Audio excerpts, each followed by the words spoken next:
O campo magnético da Terra protege e torna nosso planeta habitável.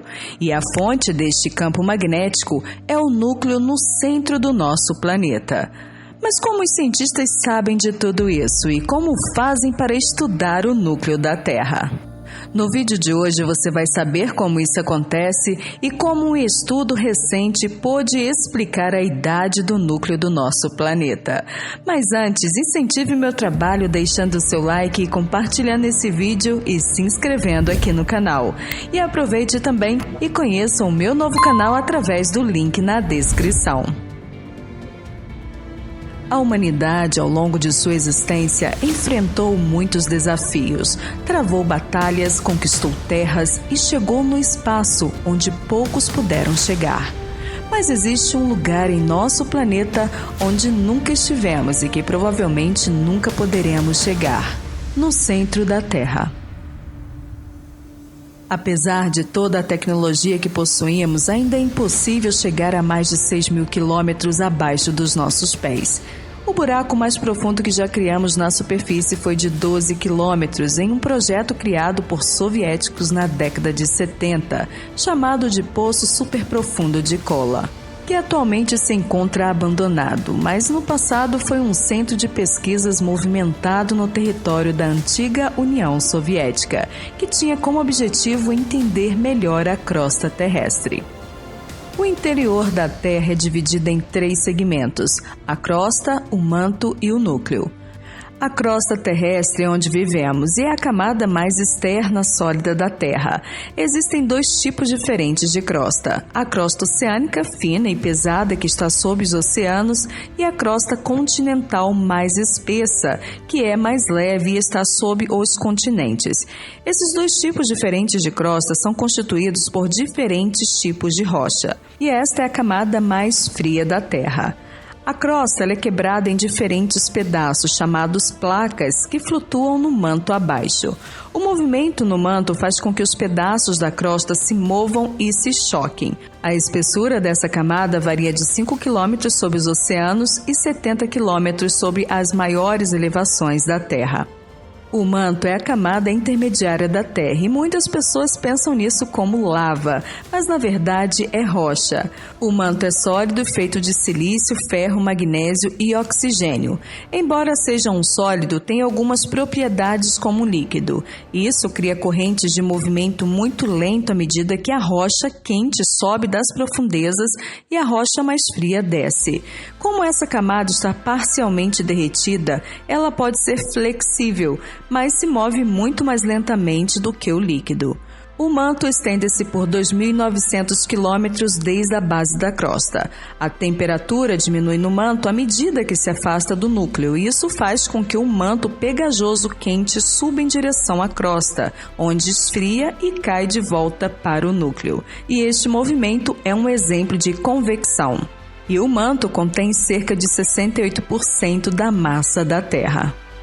Já o núcleo é a parte mais interna da Terra, que é composto principalmente de ferro e níquel metálico. Os cientistas presumiram isso com base em cálculos da densidade do núcleo e no fato de que muitos meteoritos são feitos de ferro e níquel.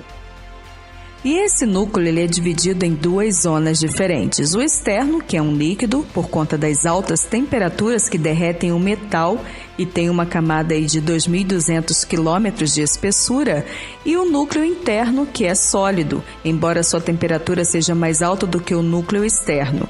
Isso acontece por conta de uma imensa pressão que é produzida pelo peso das rochas sobrejacentes, que é forte o suficiente para aglomerar os átomos e evitar o estado líquido. Mas aí vem a pergunta: se é impossível ir ao núcleo da Terra, como os cientistas conseguem conduzir pesquisas desse tipo? E como eles podem saber essas informações?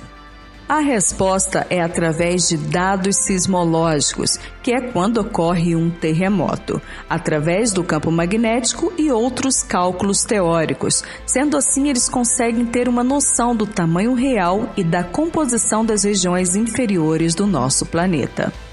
Existem dois tipos de ondas que se movem pela Terra. As ondas primárias, que são as ondas longitudinais, assim como o som, onde vibram na direção do movimento, fazendo com que a Terra se comprima e se expanda conforme eles passam. Elas viajam cerca de 5 km por segundo em uma rocha como granito e até 14 km por segundo nas partes mais densas do manto. E também temos as ondas S, que são as secundárias. Essas são ondas mais lentas e transversais que se movem de um lado para o outro.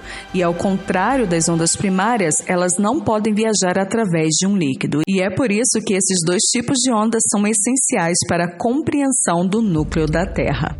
Cientistas acreditam que em algum ponto da história de 4,5 bilhões de anos da Terra, seu núcleo de ferro era totalmente líquido e que em algum momento resfriou o suficiente para formar o núcleo interno em sólido. Em estudos anteriores, cientistas acreditavam que essa mudança variava de 4,5 bilhões de anos atrás a 565 milhões de anos atrás. Mas um novo estudo recente, feito através de dados obtidos em experimentos de laboratório, onde criaram condições próximas às do núcleo do planeta, mostraram que a idade do núcleo interno deve estar entre 1 bilhão e 1,3 bilhões de anos. E esse novo estudo também ajudou a definir como o núcleo conduz calor e as fontes de energia que alimentam o geodínamo do planeta, que é um mecanismo que sustenta o campo magnético da Terra, que é importante para proteger a vida aqui em nosso planeta contra os raios cósmicos e manter as bússolas apontadas para o norte.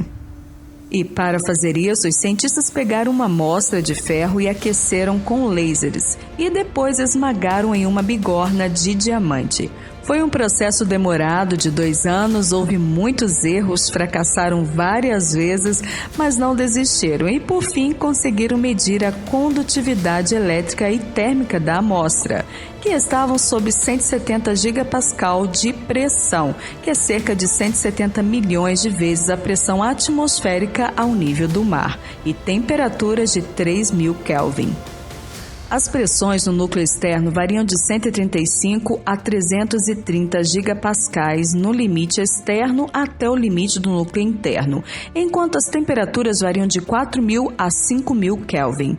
Acredita-se que o núcleo interno alcance mais de 6.000 Kelvin, mas ainda assim o ferro se solidificaria sob a pressão intensa.